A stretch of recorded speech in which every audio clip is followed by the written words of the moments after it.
Depois de rápida paralisação, transtornos para a população e acordo com a Prefeitura de Florianópolis, os ônibus de 2 empresas voltam a circular na capital.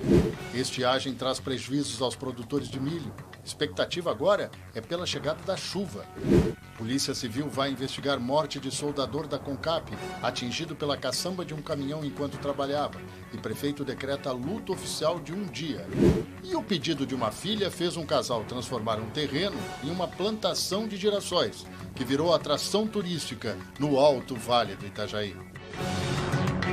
Está no ar o Band Cidade, com Roberto Azevedo. Boa noite, sejam bem-vindos ao Band Cidade. Moradores de Florianópolis foram surpreendidos nessa manhã com a paralisação de algumas linhas de ônibus da capital. O resultado, claro, foi muito transtorno para a população. Quem foi ao terminal de ônibus Canasvieiras, no norte da ilha, hoje de manhã, encontrou o local vazio, sem ônibus na plataforma. E a dificuldade para chegar ao trabalho foi grande. Então, eu pego no Santinho, eu ia pegar o ônibus 6 horas, e aí eu cheguei no ponto, não tinha ninguém, e eu vou para a Lagoa, para o Porto da Lagoa. Então, todo mundo foi pego de surpresa, o ponto estava lotado e do nada começou esse comentário de que não teria ônibus que estava em greve, mas não havia noticiário nenhum. Eu cheguei às 8h45 da manhã, como sempre, né? Eu cheguei aqui perto.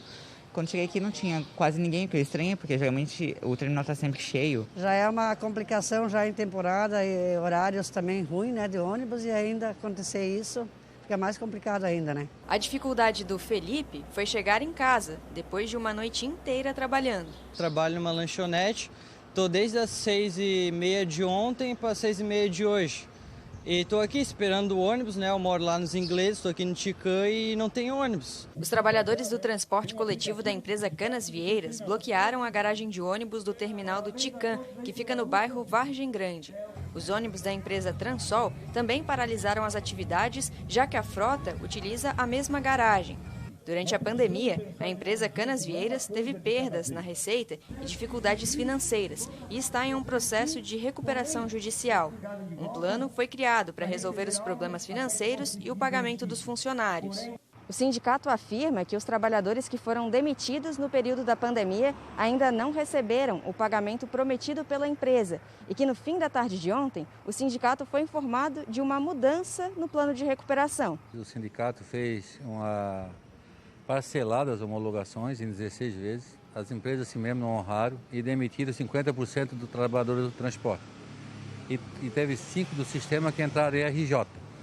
A Canasvieiras entrou em RJ, no plano de ação, de recuperação, ela disse que ia pagar 100%. A Assembleia hoje às 14 horas, eles apresentaram um plano modificatório ontem às 5 horas da tarde, dizendo com deságio de 60%. Então quem tem R$100 para receber, vai receber 40 e 60 a empresa quer ficar para ela. Do sistema todo, contando a região metropolitana e municipal, mais de 2.500 trabalhadores foram demitidos no período da pandemia. Essa paralisação atinge cerca de 65% do transporte público da região. Durante a manhã de hoje, o prefeito da capital, Jean Loureiro, convocou uma reunião de urgência para tratar da paralisação. O Sintraturb esteve presente para cobrar uma solução. Nós queremos uma proposta do plano modificativo para levar para a Assembleia hoje à tarde. Ninguém concorda com 60% de deságio. A reunião emergencial terminou por volta do meio-dia e o prefeito Jean Loureiro fez um pronunciamento sobre a paralisação. Temos que deixar clara a nossa posição, que não concordamos com o que foi realizado por algumas empresas de ônibus que modificaram um acordo sem diálogo prévio com o Sindicato dos Trabalhadores, bem como a posição do Sindicato dos Trabalhadores que paralisou um serviço essencial sem antes comunicar à população. Nós vamos ao vivo agora ao terminal central da capital de Santa Catarina com o repórter João Paulo Cardoso. João, movimento tranquilo dos ônibus agora? Boa noite, Roberto Azevedo, e a todos que acompanham o Band Cidade. Bom, depois de todo esse transtorno que a gente pôde acompanhar aí na reportagem da Ana Cristina Machado, a notícia é boa. Voltou, né? O transporte coletivo está normalizado aqui no centro de Florianópolis, aliás, em toda a capital. Por volta da 1h da tarde foi esse retorno. O nosso cinegrafista, Reinaldo Dói, vai mostrar como está esse movimento aqui agora. A gente pode perceber que é um movimento tranquilo, Neste horário, geralmente é um movimento muito intenso, tanto dos ônibus quanto dos pedestres. Porém, como muita gente não conseguiu ir ao trabalho, a gente percebe que tem pouca gente por aqui. Mas a movimentação dos ônibus é normal. Ali por volta da 1h da tarde, as empresas Canasvieiras e Transol começaram a colocar os ônibus nas ruas a circular novamente. Então, a partir deste momento, o transporte voltou ao normal aqui no centro da capital. Roberto, uma pergunta que fica agora para quem está nos assistindo é a seguinte: se eu sair de casa agora, vai ter ônibus para eu me deslocar de um bairro para o outro? Eu quero dizer que essa resposta é sim. Nós estamos aqui, numa das plataformas do Ticem, que é o terminal integrado aqui do centro de Florianópolis, e a gente pode perceber que o ônibus já voltou ao normal. O transporte coletivo está ok. Roberto Azevedo, eu volto contigo aí no Band Cidade. Obrigado, João Paulo. Grande trabalho para você aí. Santa Catarina recebeu hoje novos lotes de vacinas contra a Covid-19 para a imunização de crianças e adolescentes entre 5 e 11 anos. Ao todo foram enviadas pelo Ministério da Saúde 57.700 doses da vacina pediátrica da Pfizer e 71.760 doses da vacina pediátrica da Coronavac, totalizando 129.460 doses. As informações são da Diretoria da Vigilância Epidemiológica de Santa Catarina, a DIV. Segundo o órgão, a distribuição das doses irá acontecer nesta quinta-feira. 29 pessoas perderam a vida entre hoje e ontem em Santa Catarina, vítimas do coronavírus. Vamos ver os dados no telão. Agora são 20.447 mortes, tá? Desde o começo da pandemia. A taxa de letalidade está em 1,47%. 2.670 casos, 2.670 casos foram confirmados. Até agora, o total de casos no estado chegou a 1.394.287. E aqui a notícia boa, 1.304.319 pessoas recuperadas. Mas a recuperação é de 69.521 casos ainda estão em acompanhamento. É um flagrante. 77,7% é a ocupação de leitos de UTI adulto no estado. Lembram-se que ontem dissemos que havia casos ativos em 290 municípios? Pois este número subiu para 291 municípios. Logo mais, depois do Jornal do Band Cidade, tem o Jornal da Band. Vamos saber os destaques da edição de hoje com a apresentadora Joana Treptow. Boa noite, Joana. Olá, daqui a pouquinho tem Jornal da Band. A gente vai mostrar para vocês que na volta às aulas, 3 em cada 4 crianças, olha só esse número, 3 em cada 4 crianças da segunda série do ensino fundamental estão com atrasos na leitura. A gente também fala sobre indicadores da economia. A inflação de janeiro foi menor do que a inflação de dezembro. É bom, tendo em consideração aquela toada que a gente estava. Por falar em dinheiro, a gente vai falar sobre cashback. Cuidado, porque na hora que você faz alguma compra, principalmente online, se você não estiver atento a isso, você pode deixar de pegar um dinheirinho aí de volta para a próxima compra. A gente explica para vocês. E para terminar, Covid, um número preocupante. 6 estados e o Distrito Federal estão com a taxa de ocupação dos leitos de UTI acima de 80%. É preciso ter cuidado. Todos os detalhes a partir das 7h20 no Jornal da Band. Um dado animador que nós vamos ver aqui no telão. O índice de atividade econômica do Banco Central teve avanço em Santa Catarina no mês de novembro do ano passado, depois de 3 recuos consecutivos. Esse índice é considerado a prévia do Produto Interno Bruto. O índice no estado foi de 1,7, bem maior que a média nacional, que foi apenas de 0,7.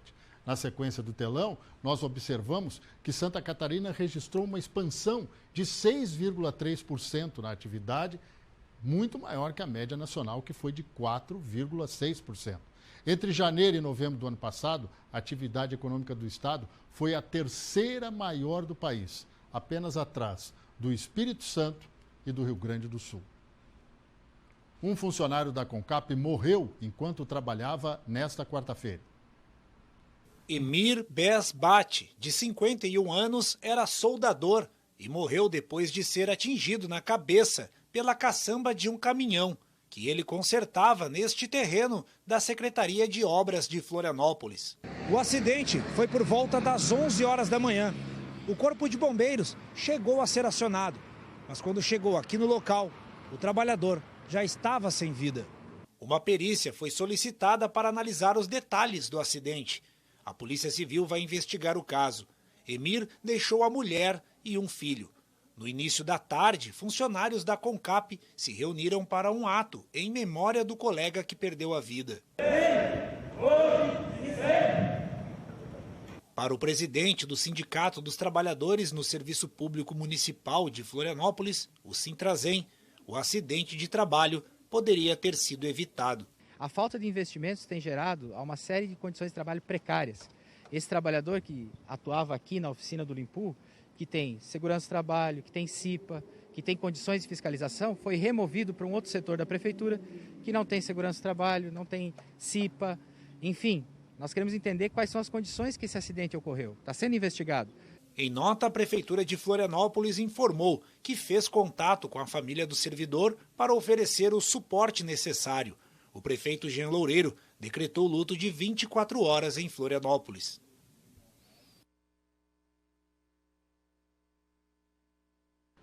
A forte onda de calor que atinge Santa Catarina trouxe consequências preocupantes. Entre elas, o número de incêndios florestais, que aumentaram 627%.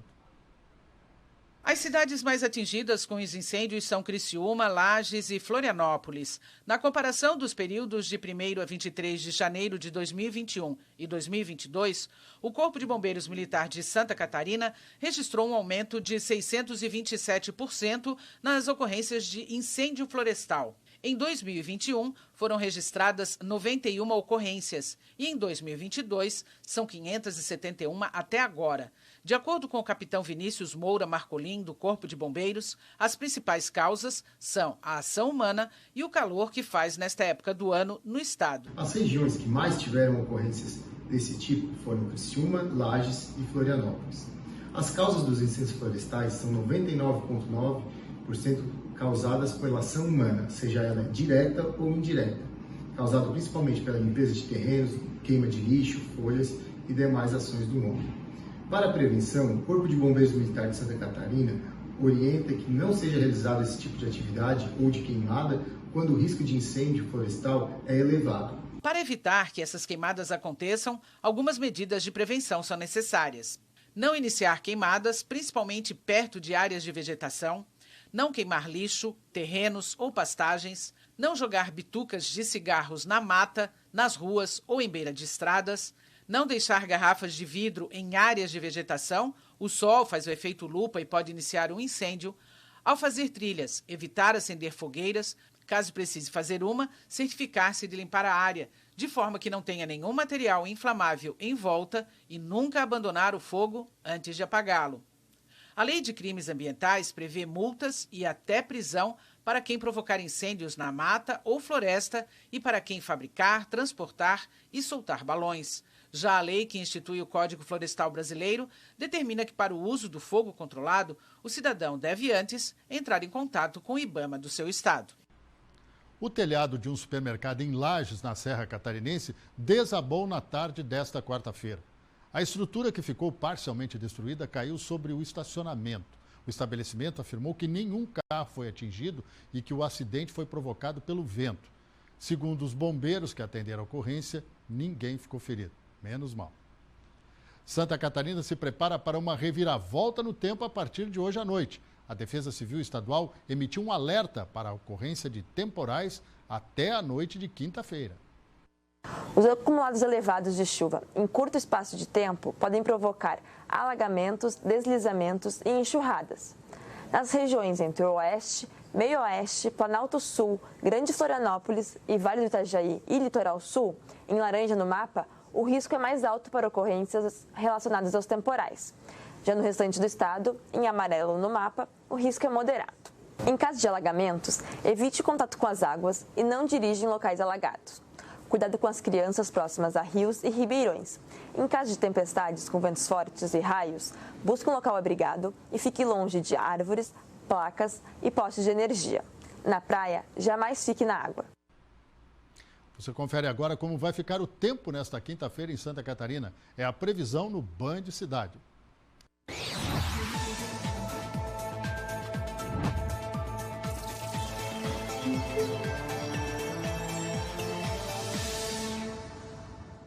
A quinta-feira será de tempo instável, com muitas nuvens em Santa Catarina e pancadas de chuva com temporais localizados do extremo oeste ao litoral sul no decorrer do dia. E nas demais regiões, a partir da tarde, devido ao avanço da frente fria pelo estado.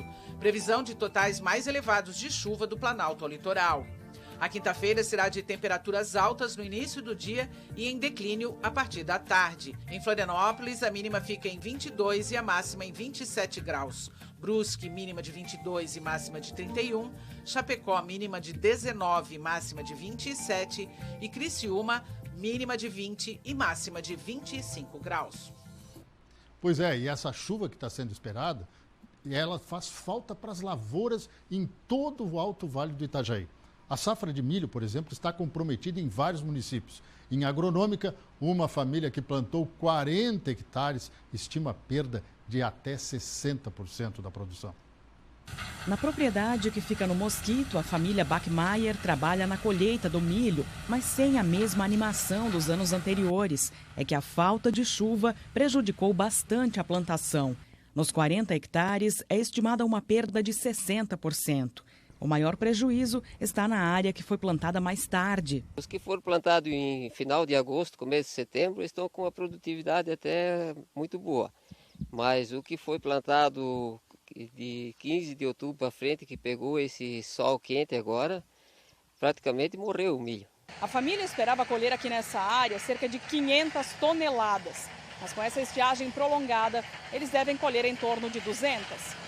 O problema afetou a lavoura porque a seca persistiu justamente na fase mais sensível de desenvolvimento das plantas. Ela demanda água da fase inicial do plantio até a fase de enchimento de grão, né? E senescência.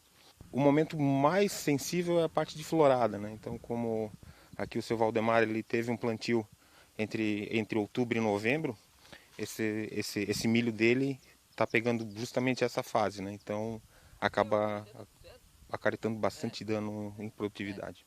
As perdas na safra de milho aqui no Alto Vale variam muito de um município ao outro, já que, apesar de mal distribuída, a chuva caiu em alguns pontos e amenizou a situação. Segundo estimativas da EPAGRE, a estiagem pode acarretar perdas de 43% em média na safra de milho no estado. Conforme a região, a quebra varia de 20% até 80%. Os prejuízos são maiores no Oeste, Extremo Oeste e Planalto Norte, que mais sofrem com a falta de chuva. O congelamento da cobrança do ICMS sobre os combustíveis será prorrogada amanhã por mais 60 dias, em reunião do CONFAS, que reúne todos os secretários da Fazenda dos estados. O governador Carlos Moisés lançou a ideia no início deste mês, pois o prazo anterior de 90 dias venceria na próxima segunda-feira.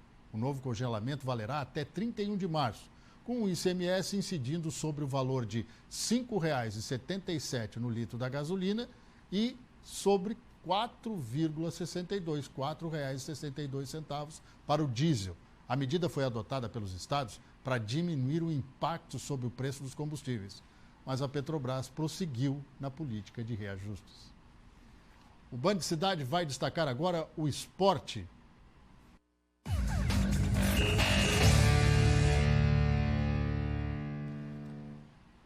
O time do Próspera perdeu para o Hercílio Luz pelo placar de 1-0 na abertura da segunda rodada do Campeonato Catarinense. A partida aconteceu no estádio Orlando Scarpelli, em Florianópolis, já que o campo do Próspera está em reformas. O jogador Garratti fez o único gol do Leão do Sul. O resultado garantiu a segunda vitória do time hercilista, já que na primeira rodada a equipe de Tubarão bateu o Juventus pelo mesmo placar. 2 jogos começaram agora há pouco. O placar é de 0-0 entre Barra e Figueirense e o Concórdia está vencendo o Joinville por 1-0. Para fechar a rodada, o time do Avaí enfrenta a Chapecoense às 21 horas na Ressacada. Doar sangue é um ato de amor em tempos de pandemia e temporada de verão. O número de doadores diminui muito nesta época. A repórter Ana Cristina Machado traz detalhes direto do EMOSC no centro de Florianópolis. Houve uma redução de cerca de 20% no número de doações desde o começo do ano aqui no EMOSC. O tipo sanguíneo O negativo é o que está neste momento em alerta em relação ao seu estoque. O tipo sanguíneo A negativo e O positivo também estão com o estoque reduzido. Por isso, o EMOSC faz esse alerta para as pessoas que têm esse tipo sanguíneo, realizarem a sua doação. Mas não só essas pessoas, tá? Os outros tipos sanguíneos também precisam ser doados aqui para o EMOSC. Isso porque houve uma redução nessa procura pela doação e também muitos cancelamentos de agendamentos que já estavam feitos. Então, pessoas que pegaram a Covid-19, que testaram positivo para a Covid-19, outras pessoas que tiveram alguns sintomas, que pode ser de Covid-19 ou sintomas de gripe, e também pessoas que tiveram contato com quem foi positivado. Essas pessoas estão cancelando os seus agendamentos, então uma redução na procura. Além disso, agora na temporada de verão, é uma temporada onde esse número de doações normalmente já diminui, porque as pessoas estão de férias, acabam viajando e não fazem a sua doação. Por isso, o EMOSC alerta, então, para quem tem esse tipo, os tipos sanguíneos necessários, principalmente, para que façam a sua doação no EMOSC. Para o pessoal de casa ter uma ideia, normalmente são feitas 450 coletas por dia aqui no EMOSC. E agora eles estão coletando menos de 400 doações por dia, cerca de 370, 380. Por isso a gente reforça então a importância da doação de sangue aqui no EMOSC. Ana Cristina Machado para o Band Cidade. Olha que ideia interessante, uma plantação de girassóis em Dona Ema, no Alto Vale do Itajaí. Enquanto o astro-rei brilha no céu, os girassóis acompanham a trajetória dele e atraem os olhares. Impossível passar por aqui e não se encantar com a beleza dessas flores. Elas poderiam estar sendo cultivadas para a venda ou para a produção de óleo, mas esse não é um plantio comercial. Os girassóis aqui foram semeados simplesmente para embelezar essa área da rua Raulino Leite, no centro de Dona Ema, e viraram atração, até para as abelhas, viu? O terreno fica ao lado da casa da família Castro. A ideia partiu da Franciele e foi colocada em prática pelo pai dela. Eu acho que a flor é tão bonita, merece ser compartilhada cada vez mais, trazer as pessoas para mais perto. E é porque nós gostamos mesmo da flor, né? Eu acho que o algo de mais especial é isso. Nós gostamos da flor e por isso que pedi para o meu pai uma roça de girassol e ele fez para mim. E o local se tornou um belíssimo cenário para fotografias. Até um ensaio de gestante já foi feito aqui. O intuito era de aproximar as pessoas, né, de deixar elas vir aqui para fazer as fotos. Vêm pessoas de cidades vizinhas todos os dias. Algumas pessoas já esperam para o próximo ano, né, a plantação do girassol. E a gente fica muito feliz de poder deixar que as pessoas compartilhem esse momento também. Os girassóis também alegram os dias de quem mora perto da plantação. É muito lindo poder acordar de manhã, abrir a janela da minha casa e ver essas plantações lindas de girassóis aqui. Esse é o segundo ano que a família da Fran planta os girassóis aqui. Mas desta vez os pés não cresceram tanto porque sofreram bastante com a estiagem e também com o granizo. Mesmo assim, não deixaram de desabrochar e mostrar toda essa beleza. Uma boa noite para você e até amanhã.